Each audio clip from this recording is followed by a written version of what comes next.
Friends, હું છું મીતા, મારા કિચનમાં ફરી એકવાર તમારું સ્વાગત છે। આપણે અળવીના પાત્રા બનાવીએ ત્યારે ખૂબ જ સમય લાગે છે। એની બધી વેન્સ કાપવી પડે છે, પછી એને ચોપડવા પડે છે અને વીંટા વાળીને પછી બાફવા પડે છે અને બાફી લીધા પછી પણ એને કાપવા પડે છે।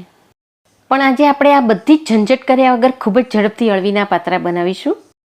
તમારો સમય પણ બચી જશે અને આ રીતે બનાવશો તો પણ પાત્રાનો ટેસ્ટ પણ બિલકુલ નહીં બદલાય। અને સાથે આને ડીપ કરવા માટે એક સ્પેશિયલ ખટમીઠી ચટણી પણ બનાવીશું। પાત્રા બનાવવા માટે અહીં મેં 250 ગ્રામ જેટલા અરબીના પાન લીધા છે। પાણીથી મેં તેને બરોબર ધોઈ લીધા છે। આ પાન થોડા મોટા હોય છે એટલે વચ્ચેથી આ રીતે આપણે તેને ફોલ્ડ કરી દઈશું અને પછી કાતરની મદદથી વચ્ચેની જે મોટી વેઇન હોય છે એ જ આપણે કાપી લઈશું। હવે પાનને ફોલ્ડ કરીને આ રીતે એનું બીડું બનાવી લો એટલે ખૂબ જ ઝડપથી કપાઈ જશે। અને છરીની બદલે કાતરથી કાપી લેશો તો આ કામ ખૂબ જ ઝડપથી થઈ જશે। પાન ખૂબ મોટું હોય ને રિબિન જેવી એકદમ લાંબી સ્ટ્રીપ્સ કપાતી હોય તો આ રીતે વચ્ચેથી એક ઊભો કટ પણ લગાવી દો। અળવીના પાનની સિઝન ના ચાલતી હોય ત્યારે અહીં તમે અળવીની બદલે પાલકના પાનને આ રીતે કાપી લો અને પછી એમાંથી પાત્રા બનાવશો તો એ પણ ખૂબ જ સરસ બને છે। એ વિડીયો પણ મેં ચેનલ પર મૂકેલો છે, નીચે ડિસ્ક્રિપ્શન બોક્સમાં હું તમને તેની લિંક પણ આપી દઉં છું। પાન કાપી લીધા પછી હવે આપણે બેસનનું ખીરું તૈયાર કરીશું। અહીં મેં 2 કપ અરાઉન્ડ 200 ગ્રામ જેટલું બેસન લીધું છે અને ઘરની વાટકીથી માપો તો તમારે અહીં 2.25 વાટકી જેટલું બેસન લઈ લેવાનું। મીઠું આપણે સ્વાદ પ્રમાણે નાખીશું। મેં અહીં 1 ચમચી જેટલું લીધું છે, સાથે અડધી ચમચી હળદર અને 1 ચમચી હું અહીં લાલ મરચું નાખું છું। આમાં આપણે વાટેલા લીલા મરચાં પણ નાખીશું એટલે મરચું અહીં તમારા ટેસ્ટ મુજબ લઈ લો। 1 ચમચી ધાણા જીરું અને 2 ચમચી જેટલા તલ આપણે બેસનની અંદર જ નાખી દઈશું। અને હું અહીં ગરમ મસાલો નથી નાખી રહી કારણ કે ઘણીવાર એનાથી પાત્રાનો કલર કાળો પડી જતો હોય છે। અડધી ચમચી જેટલો અજમો મિક્સ કરી દઈશું। અને અળવીના પાન થોડા તુરા હોય છે એટલે એને ટેસ્ટ આપવા માટે આમાં આપણે ખટાશ અને ગળપણ બંને નાખીશું। તો હું અહીં 2 ચમચી જેટલી ખાંડ નાખી દઉં છું અને ખટાશ માટે હું અહીં 1 આખું લીંબુ નીચોવી દઉં છું। અહીં આંબલીની બદલે જો તમે લીંબુ નીચોશો તો એનાથી શું થશે કે પાત્રાને તમે જ્યારે સ્ટીમ કૂક કરશો ત્યારે એ બિલકુલ કાળા નહીં પડે, લીલા જ રહેશે।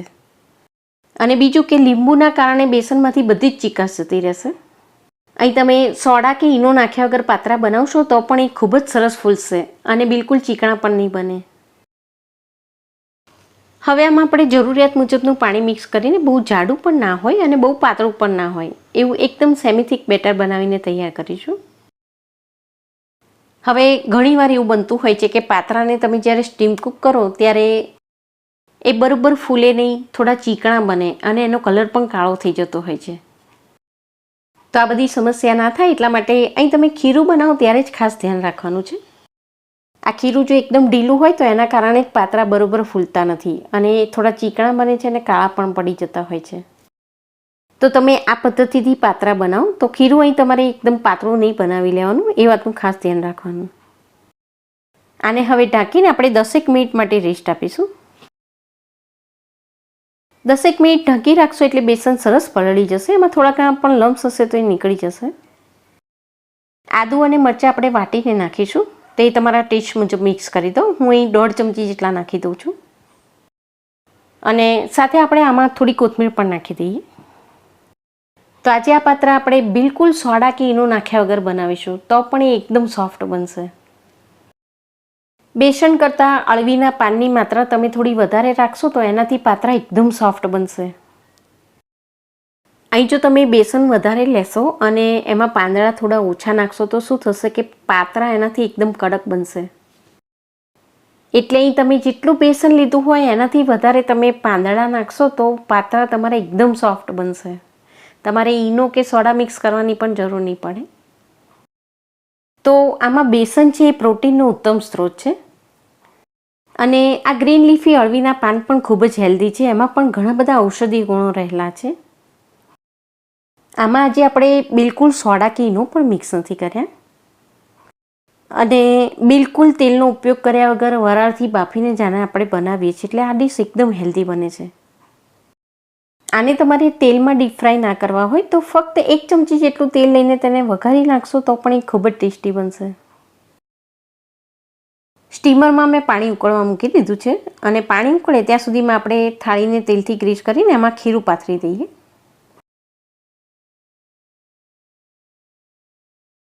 હવે ખીરાને આપણે પ્લેટમાં લઈ લઈએ. તો અહીં તમારે જેટલા જાડા કે પાતળા બનાવવા હોય એ પ્રમાણે તમે લેયર બનાવી લો. પાતરાને આજે હું શેલો ફ્રાય કરીને એકદમ ક્રિસ્પી બનાવવાની છું, એટલે હું અહીં થોડાક થીક બનાવી રહી છું. અળવીના પાનને પાણીથી બરોબર ધોઈ લીધા પછી અને કોટનના કપડાથી તમે એકદમ ડ્રાય કરી લો અને પછી તમે એને સમારીને બેસનમાં મિક્સ કરશો તો બેસન તમારું બિલકુલ ઢીલું નહીં પડે. એટલે પાતરા તમારા એકદમ ફૂલીને સોફ્ટ બનશે અને એકદમ ગ્રીન કલરના જ રહેશે. સ્ટીમરમાં હવે પાણી બરોબર ઉકળવા લાગ્યું છે. થાળીને આપણે સ્ટીમરમાં સેટ કરી દઈએ.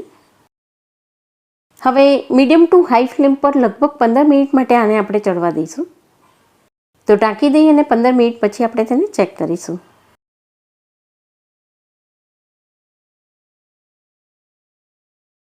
તો હાઈ ફ્લેમ પર 15 મિનિટ માટે સ્ટીમ કુક કરી લીધા પછી એક નાઇફની મદદથી આને આપણે ચેક કરીશું. બિલકુલ સ્ટીક નથી થતા, નાઇફ એકદમ ક્લીન છે, મતલબ કે આપણા પાતરા ખૂબ જ સરસ ચડી ગયા છે. ગેસને બંધ કરીને આપણે તેને બહાર લઈ લઈએ.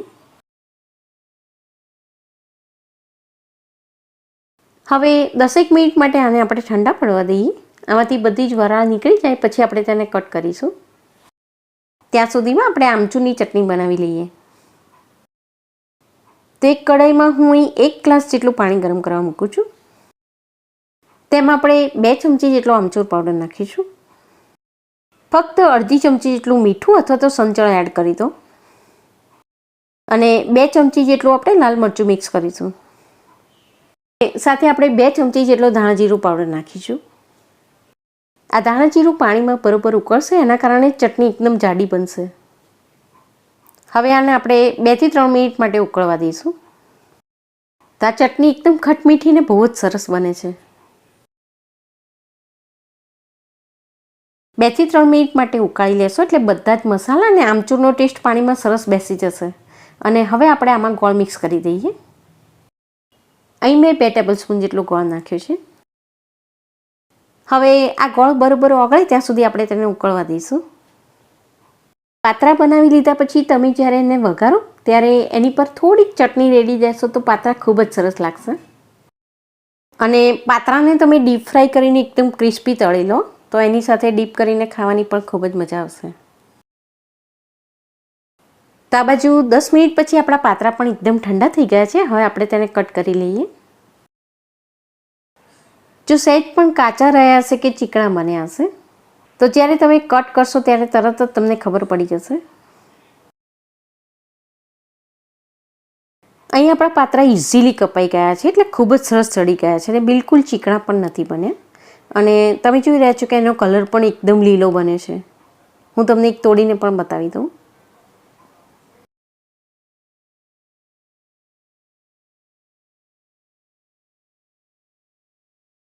તો પાતરા ખૂબ જ સરસ બન્યા છે. આજે હું તેને વઘારવાની નથી, સેલો ફ્રાય કરીને એકદમ ક્રિસ્પી બનાવીશ. આને વઘારવા માટે જેટલું તેલ જોઈએ એના કરતાં થોડુંક જ તેલ આપણે વધારે લઈશું. આ પાતરાને તમે એકદમ ક્રિસ્પી બનાવી લેશો તો ટેસ્ટમાં બહુ જ સરસ લાગે છે. સેલો ફ્રાય કરશો તો આ છૂટા નહીં પડે, એનો ભૂકો નહીં બને. એટલે આને તમે સર્વ કરશો ત્યારે પણ એ ખૂબ જ સરસ લાગશે. 2 થી 3 વાર ફેરવીને બંને બાજુથી આપણે તેને ક્રિસ્પી બનાવી લઈશું. અને આને ફ્રાય કરી લીધા પછી એની પર તમે કોપરાનું છીણ, ખસખસ, કોથમીર અને મરી પાવડર સ્પ્રિંકલ કરી દો તો એ બહુ જ સરસ લાગશે. તો આ ગુજરાતી ફરસાણ અને એની સાથે સર્વ થતી ખટમીઠી આમચૂરની ચટણી બંને ખૂબ જ ટેસ્ટી લાગે છે. તમે જરૂરથી બનાવીને ટ્રાય કરો. અને ફ્રેન્ડ્સ, આવી જ નવી નવી રેસીપી લઈને આપણે ફરી ચોક્કસ મળતા રહીશું. Thank you for watching.